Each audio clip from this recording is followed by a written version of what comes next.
first off, let's just talk about the full view of the cost that you have today.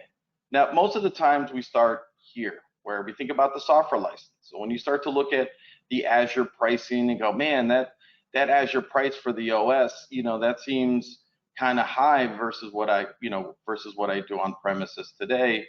This license costs this, and in Azure it costs a lot more. So the one thing I'd really want you to think about in terms of when you're trying to do your budget, your planning, or your justification, whatever that might be, as you start to go on this journey, is you have to look at all of the other costs, the office space that's there. Maybe you have a colo footprint, which means there's the air conditioning if you're in your own office, the added air conditioning costs, what happens when that AC breaks, the power, UPS, generator, where does the gas come from that generator? Is the gas provider that's supporting the generator, are they in the same grid? Because your grid goes down, they go down, they can't pump gas.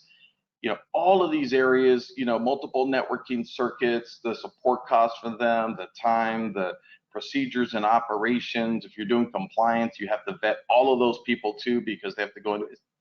These costs add up.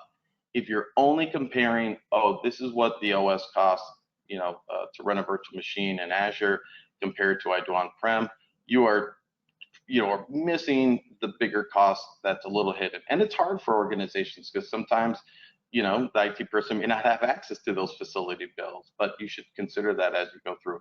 So that's one major thing when doing your comparisons between what you have now to what you would do inside of Azure. Now, as we go through this, it may not be a one-for-one.